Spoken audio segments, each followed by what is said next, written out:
ಜೈ ಹಿಂದ್ ಸ್ನೇಹಿತರೆ, ಇವತ್ತಿನ ವಿಡಿಯೋದಲ್ಲಿ ಭಾರತದ ಸ್ವಾತಂತ್ರ್ಯ ಹೋರಾಟ ಕಾಲದ ಒನ್ ಆಫ್ ದ ಇಂಪಾರ್ಟೆಂಟ್ ಚಳವಳಿಯಾಗಿರುವಂತಹ ಕ್ವಿಟ್ ಇಂಡಿಯಾ ಮೂವ್ಮೆಂಟ್, ಬ್ರಿಟಿಷರೇ ಭಾರತ ಬಿಟ್ಟು ತೊಲಗಿ ಎಂಬಂತ ಚಳವಳಿಯ ಬಗ್ಗೆ ಸಂಪೂರ್ಣ ಮಾಹಿತಿಯನ್ನ ಪ್ರಶ್ನೋತ್ತರದ ಮೂಲಕ ನೀಡ್ತಾ ಹೋಗ್ತೀವಿ. ಪ್ರತಿ ಪ್ರಶ್ನೆ ಕೂಡ ಇಂಪಾರ್ಟೆಂಟ್ ಇದೆ. ವಿಡಿಯೋವನ್ನ ಸ್ಕಿಪ್ ಮಾಡದೆ ನೋಡಿ ಮತ್ತು ನಮ್ಮ ಚಾನಲ್ ಮೊದಲ ಬಾರಿಗೆ ನೋಡ್ತಾ ಇದ್ರೆ ಸಬ್ಸ್ಕ್ರೈಬ್ ಮಾಡೋಕ್ಕೆ ಮರಿಬೇಡಿ ಅಂತ ಹೇಳ್ತಾ ಸೆಷನ್ ಸ್ಟಾರ್ಟ್ ಮಾಡ್ತಿದ್ದೀವಿ. ಮೊದಲ ಪ್ರಶ್ನೆ ಈ ರೀತಿ ಇದೆ: ಭಾರತೀಯ ಕಾಂಗ್ರೆಸ್ನ ಯಾವ ಅಧಿವೇಶನದಲ್ಲಿ ಕ್ವಿಟ್ ಇಂಡಿಯಾ ಚಳವಳಿ ಇದರ ಪ್ರಸ್ತಾವನೆಯನ್ನು ಮಂಡಿಸಲಾಯಿತು? ಬ್ರಿಟಿಷರೇ ಭಾರತ ಬಿಟ್ಟು ತೊಲಗಿ, ಬ್ರಿಟಿಷರೇ ಭಾರತ ಬಿಟ್ಟು ತೊಲಗಿ ಅಥವಾ ಕ್ವಿಟ್ ಇಂಡಿಯಾ ಮೂವ್ಮೆಂಟ್ ಇದರ ಪ್ರಸ್ತಾವನೆಯನ್ನು ಯಾವ ಒಂದು ಸೆಷನ್ ಅಲ್ಲಿ ಮಂಡಿಸಲಾಯಿತು ಕೇಳಿದ್ರೆ ಸರಿ ಉತ್ತರ option B, Bombay session. Bombay ಅಧಿವೇಶನದಲ್ಲಿ ಇದನ್ನ ಮಂಡಿಸಲಾಯಿತು. ಈ ಒಂದು ರೆಸಲ್ಯೂಷನ್ ಪಾಸ್ ಮಾಡಿದ್ದು ಯಾರು ಕೇಳಿದ್ರೆ Gandhiji. Gandhiji pass the resolution. ಯಾವಾಗ ಎಕ್ಸಾಕ್ಟ್ ಆಗಿ ಯಾವಾಗ ಈ ಒಂದು ಪ್ರಸ್ತಾವನೆ ಮಂಡಿಸಲಾಯಿತು ಅಂತ ಕೇಳಿದ್ರೆ ಆಗಸ್ಟ್ 8, 1942ರಲ್ಲಿ Mahatma Gandhiji quit India movement resolution ಅನ್ನ ಪಾಸ್ ಮಾಡ್ತಾರೆ.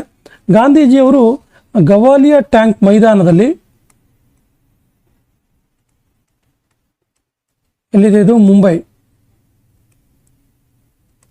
ಮುಂಬೈನ ಗವಾಲಿಯಾ ಟ್ಯಾಂಕ್ ಮೈದಾನದಲ್ಲಿ ಗಾಂಧೀಜಿಯವರು ಮುಂಬೈನ ಗವಾಲಿಯಾ ಟ್ಯಾಂಕ್ ಮೈದಾನದಲ್ಲಿ ಕ್ವಿಟ್ ಇಂಡಿಯಾ ಸ್ಪೀಚ್ ಅನ್ನ, ಬ್ರಿಟಿಷರೇ ಭಾರತ ಬಿಟ್ಟು ತೊಲಗಿ ಎನ್ನುವಂತಹ ಸುದೀರ್ಘ ಭಾಷಣವನ್ನು ಮಾಡ್ತಾರೆ. ಮತ್ತು ಆಗಸ್ಟ್ 8, 1942ರಲ್ಲಿ ಬ್ರಿಟಿಷರೇ ಭಾರತ ಬಿಟ್ಟು ತೊಲಗಿ ಎನ್ನುವಂಥ ಪ್ರಸ್ತಾವನೆಯನ್ನ ಬಾಂಬೆ ಕಾಂಗ್ರೆಸ್ ಅಧಿವೇಶನದಲ್ಲಿ ಮಂಡಿಸಲಾಗುತ್ತೆ. ಕ್ವಿಟ್ ಇಂಡಿಯಾ ಎಂಬ ಘೋಷಣೆಯನ್ನು ನೀಡಿದವರು ಯಾರು? ಸರಿಯಾದ ಉತ್ತರ ಯೂಸುಫ್ ಮೆಹರ್ ಆಲಿ. ಇಂಪಾರ್ಟೆಂಟ್ ಇದೆ, ನೋಟ್ ಮಾಡ್ಕೊಳ್ಳಿ ಕ್ವಶನ್. ಕ್ವಿಟ್ ಇಂಡಿಯಾ ಈ ಘೋಷಣೆಯನ್ನು ನೀಡಿದ್ದು ಯೂಸುಫ್ ಮೆಹರ್ ಆಲಿ ಅವರು. ಯಾವಾಗ ಕೇಳಿದ್ರೆ ಇದು 1928ರಲ್ಲಿ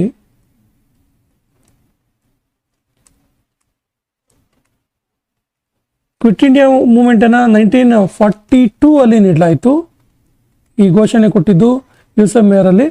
1928ರಲ್ಲಿ ಸೈಮನ್ ಗೋ ಬ್ಯಾಕ್ ಎನ್ನುವಂತಹ ಚಳವಳಿ ಶುರುವಾಗಿತ್ತು. ಇದು ಕೂಡ ನಿಮ್ಗೆ ನೆನಪಿರಲಿ, ಸೈಮನ್ ಗೋ ಬ್ಯಾಕ್ ಅನ್ನುವಂಥ ಒಂದು ಚಳವಳಿ.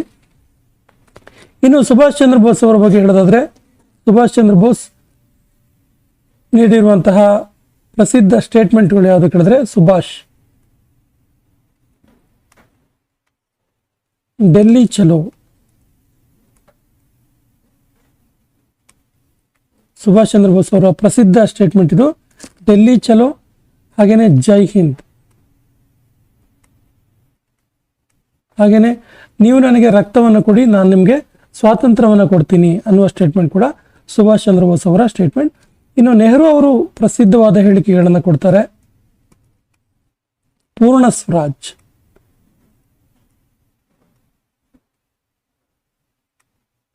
ಇನ್ನೊಂದು ನೆಹರು ಅವರ ಪ್ರಸಿದ್ಧ ಸ್ಟೇಟ್ಮೆಂಟ್ ಯಾವುದು ಕೇಳಿದ್ರೆ ಆರಾಮ್ ಹರಾಮ್ ಹೇ, ಆರಾಮ್ ಹರಾಮ್ ಹೇ. ಗಾಂಧೀಜಿಯವರ ಪ್ರಸಿದ್ಧ ಹೇಳಿಕೆ ಯಾವುದು ಕೇಳಿದ್ರೆ ಡೂ ಆರ್ ಡೈ, ಮಾಡು ಇಲ್ಲವೇ ಮಡಿ. ಈ ಕೆಳಗಿನ ಯಾವ ಆಂದೋಲನವನ್ನು ಆಗಸ್ಟ್ ಆಂದೋಲನ ಅಂತೇಳಿ ಕರೀತಾರೆ? ಸರಿ ಉತ್ತರ ಕ್ವಿಟ್ ಇಂಡಿಯಾ ಚಳವಳಿಯನ್ನ ಆಗಸ್ಟ್ ಆಂದೋಲನ ಅಂತ ಕರೀತಾರೆ. ಈ ಕ್ವಿಟ್ ಇಂಡಿಯಾ ಚಳವಳಿಯ ವಿಶೇಷತೆ ಏನು ಕೇಳಿದ್ರೆ, ಕ್ವಿಟ್ ಇಂಡಿಯಾ ಚಳವಳಿ ಭಾರತದ ಸ್ವಾತಂತ್ರ್ಯ ಹೋರಾಟದ ಕೊನೆಯ ಒಂದು ಬಹುದೊಡ್ಡ ಹೋರಾಟ ಅಂತ ಹೇಳ್ಬೋದು. ಇದರಲ್ಲಿ ಸುಮಾರು 60,000 ಜನ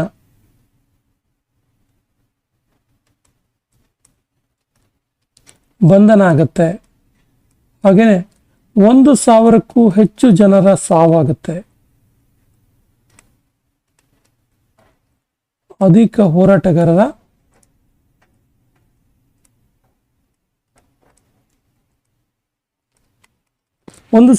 ಅಧಿಕ ಹೋರಾಟಗಾರರ ಸಾವು ಉಂಟಾಗುತ್ತೆ. ಕ್ವಿಟ್ ಇಂಡಿಯಾ ಚಳವಳಿ ಸಂದರ್ಭದಲ್ಲಿ ಬ್ರಿಟನ್ ಪ್ರಧಾನಿ ಆಗಿದ್ದವರು ಯಾರು? ಸರಿ ಉತ್ತರ Winston Churchill. Option B is the right answer. Aruna Asaf Ali ಅವರು ಈ ಕೆಳಗಿನ ಯಾವ ಚಳುವಳಿಗೆ ಸಂಬಂಧಿಸಿದ್ದಾರೆ? ಸರಿಯಾದ ಉತ್ತರ quit India movement. Aruna Asaf Ali ಅವರಿಗೆ ಒಂದು ಬಿರುದಿತ್ತು, ಏನು ಕೇಳಿದ್ರೆ grand old lady of India. Grand old lady, ಈ ಬಿರುದು ಯಾರಿಗಿತ್ತು ಕೇಳಿದ್ರೆ ಅರುಣಾ ಅಸಫ್ ಅಲಿ.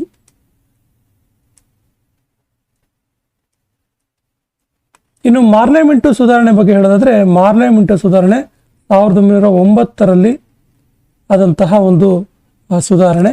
ಇನ್ನು ಮಾಂಟಿಗೋ ಚಲನ್ಸ್ಫೋರ್ಡ್ 1919ರಲ್ಲಿ ಆಗುತ್ತೆ. ಇನ್ನು ಅಸಹಕಾರ ಚಳುವಳಿ ಇದು 1930ರಲ್ಲಿ ಆಗಿರುವಂಥ ಚಳುವಳಿಯಾಗಿದೆ. ಕ್ವಿಟ್ ಇಂಡಿಯಾ ಚಳುವಳಿ ಪ್ರಾರಂಭವಾದ ವರ್ಷ ಯಾವುದು? ಸರಿಯಾದ ಉತ್ತರ 1942. Option D is the right answer. ಎಲ್ಲಿ ಪ್ರಾರಂಭ ಆಯ್ತಿದು? ಮುಂಬೈನ ಗವಾಲಿಯಾ ಟ್ಯಾಂಕ್ ಮೈದಾನದಲ್ಲಿ.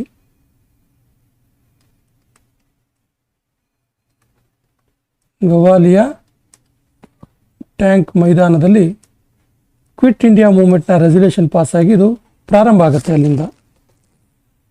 ಕ್ವಿಟ್ ಇಂಡಿಯಾ ಚಳವಳಿಯನ್ನು ಈ ಕೆಳಗಿನ ಯಾವುದರ ವಿರುದ್ಧ ಮಾಡಲಾಯಿತು?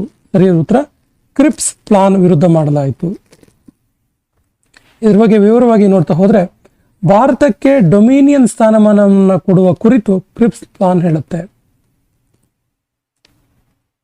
ಭಾರತಕ್ಕೆ ಡೊಮಿನಿಯನ್ ರಾಜ್ಯದ ಸ್ಥಾನಮಾನ ಕೊಡುವುದಾಗಿ ಈ ಕ್ರಿಪ್ಸ್ ಪ್ಲಾನ್ ಹೇಳುತ್ತೆ. ಹಾಗಾಗಿ ಭಾರತೀಯರು ಇದರ ವಿರುದ್ಧವಾಗಿದ್ರು. ಯಾಕಂದ್ರೆ ಭಾರತೀಯರು ಈ ವೇಳೆಗಾಗಲೇ ಪೂರ್ಣ ಸ್ವರಾಜ್ ಕಲ್ಪನೆಯನ್ನು ಇಟ್ಕೊಂಡು ಹೋರಾಟ ಮಾಡ್ತಿರ್ತಾರೆ. ಹಾಗಾಗಿ ಈ ಕ್ರಿಪ್ಸ್ ಪ್ಲಾನ್ ನಲ್ಲಿ ಹೇಳಿದಂತಹ ಡೊಮಿನಿಯನ್ ಸ್ಟೇಟ್ ಒಂದು ಸ್ಟೇಟಸ್ ಅನ್ನ ಇವರು ಒಪ್ಪೋದಿಲ್ಲ. ಹಾಗಾಗಿ ಗಾಂಧೀಜಿ ಇದನ್ನ ಪೋಸ್ಟ್ ಡೇಟೆಡ್ ಚೆಕ್ ಅಂತ ಕರೀತಾರೆ. ಕ್ರಿಪ್ಸ್ ಪ್ಲಾನ್ ಅನ್ನ ಪೋಸ್ಟ್ ಡೇಟೆಡ್ ಚೆಕ್ ಅಂತ ಕರೀತಾರೆ. ಯಾರು ಇದನ್ನ ಕರೆದಿದ್ದು? ಗಾಂಧೀಜಿ. ನೋಡಿ, ಇಲ್ಲಿ ಎರಡು ಅಂಶ ಇದೆ. ಪೋಸ್ಟ್ ಡೇಟೆಡ್ ಚೆಕ್ ಅಂತ ಸ್ಟೇಟ್ಮೆಂಟ್ ಕೊಟ್ಟಿದ್ದು ಯಾರು ಕೇಳಿದ್ರೆ ಮಹಾತ್ಮ ಗಾಂಧೀಜಿ. ಯಾವುದರ ವಿರುದ್ಧವಾಗಿ ಕೊಟ್ಟರು ಕೇಳಿದ್ರೆ ಕ್ರಿಪ್ಸ್ ಪ್ಲಾನ್ನ ವಿರುದ್ಧವಾಗಿ ಕೊಟ್ಟರು, ಗೊತ್ತಿರಲಿ. ಸೊ ಈ ಒಂದು ಕ್ವಿಟ್ ಇಂಡಿಯಾ ಮೂವ್ಮೆಂಟ್ ಅನ್ನ ಸ್ಟಾಪ್ ಮಾಡೋದಕ್ಕೆ ಬ್ರಿಟಿಷ್ ಸರ್ಕಾರ ಒಂದು ಆಪರೇಷನ್ ಜಾರಿ ಮಾಡುತ್ತೆ. ಅದರ ಹೆಸರು ಆಪರೇಷನ್ 0 ಅವರ್. ನೋಟ್ ಮಾಡ್ಕೊಳ್ಳಿ, ವೆರಿ ವೆರಿ ಇಂಪಾರ್ಟೆಂಟ್ ಇದೆ. ಆಪರೇಷನ್ 0 ಅವರ್ ಇದೆಯಲ್ಲ, ಇದು ಭಾರತದಲ್ಲಿ ಕ್ವಿಟ್ ಇಂಡಿಯಾ ಮೂವ್ಮೆಂಟ್ ಅನ್ನ ಸ್ಟಾಪ್ ಮಾಡೋದಕ್ಕೆ ಬ್ರಿಟಿಷರು ಜಾರಿಗೆ ತಂದಂಥ ಬ್ರಿಟಿಷರು ನಡೆಸಿದಂಥ ಒಂದು ಆಪರೇಷನ್. ಆಗಲೇ ಹೇಳಿದಾಗೆ ಈ ಆಪರೇಷನ್ ಅಲ್ಲಿ 1,000ಕ್ಕೂ ಹೆಚ್ಚು ಜನ ಸಾವನ್ನಪ್ತಾರೆ ಮತ್ತು 60,000ಕ್ಕೂ ಹೆಚ್ಚು ಜನ ಬಂಧನಕ್ಕೆ ಒಳಪಡ್ತಾರೆ. 1947ರಲ್ಲಿ ಕ್ವಿಟ್ ಇಂಡಿಯಾ ಪ್ರಸ್ತಾವವನ್ನು ಮಂಡಿಸಿದವರು ಯಾರು? ಸರಿಯಾದ ಉತ್ತರ Jawaharlal Nehru. Option C is the right answer. Jawaharlal Nehru ಅವರು ಈ ಕ್ವಿಟ್ ಇಂಡಿಯಾ ಪ್ರಸ್ತಾವವನ್ನು ಮಂಡಿಸ್ತಾರೆ. ಜಯಪ್ರಕಾಶ್ ನಾರಾಯಣ್ ಅವರಿಗೆ ಇದ್ದ ಬಿರುದು ಯಾವುದು? ಸರಿಯಾದ ಉತ್ತರ ಲೋಕನಾಯಕ. ಲೋಕನಾಯಕ ಜಯಪ್ರಕಾಶ್ ನಾರಾಯಣ್ ಅಂತಾನೆ ಹೆಸರಾಗಿದ್ರು. ಇನ್ನು ಅಬ್ದುಲ್ ಗಫಾರ್ ಖಾನ್ ಅವರ ಬಗ್ಗೆ ಹೇಳೋದಾದ್ರೆ, ಇವರಿಗೆ ಗಡಿನಾಡ ಗಾಂಧಿ ಎನ್ನುವಂಥ ಬಿರುದಿತ್ತು ಅಬ್ದುಲ್ ಗಫಾರ್ ಖಾನ್ ಅವರಿಗೆ. ದೇಶಬಂಧು ಯಾರು ಕೇಳಿದ್ರೆ ಚಿತ್ತರಂಜನ್ ದಾಸ್.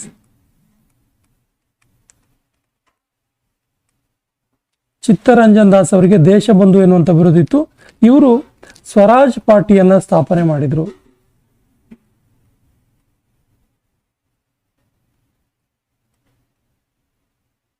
ಮೋತಿಲಾಲ್ ನೆಹರು ಮತ್ತು ಚಿತ್ತರಂಜನ್ ದಾಸ್ ಸೇರಿ ಸ್ವರಾಜ್ ಪಾರ್ಟಿಯನ್ನು ಸ್ಥಾಪನೆ ಮಾಡ್ತಾರೆ. ಇನ್ನು ಐರನ್ ಮ್ಯಾನ್ ಆಫ್ ಇಂಡಿಯಾ ಯಾರು ಕೇಳಿದ್ರೆ ಭಾರತದ ಮೊದಲ ಗೃಹ ಮಂತ್ರಿ ಮತ್ತು ಮೊದಲ ಉಪ ಪ್ರಧಾನಿ ಸರ್ದಾರ್ ವಲ್ಲಭಾಯ್ ಪಟೇಲ್. ಸರ್ದಾರ್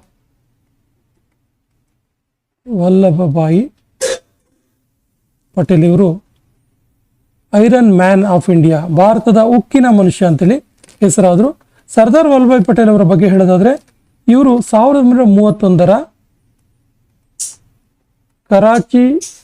ಕರಾಚಿಯಲ್ಲಿ ನಡೆದಂತಹ ಇಂಡಿಯನ್ ನ್ಯಾಷನಲ್ ಕಾಂಗ್ರೆಸ್ನ ಅಧಿವೇಶನದ ಅಧ್ಯಕ್ಷತೆ ವಹಿಸಿದ್ರು.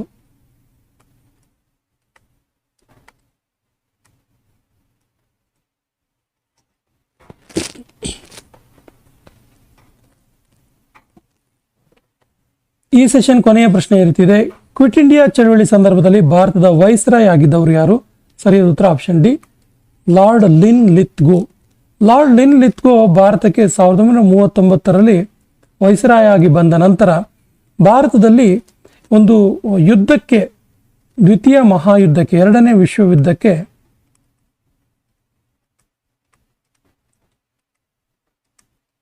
ಭಾರತೀಯರ ಒಪ್ಪಿಗೆಯನ್ನು ಪಡೆಯದೆ ಭಾರತವನ್ನು ಸೇರಿಸ್ಬಿಡ್ತಾರೆ.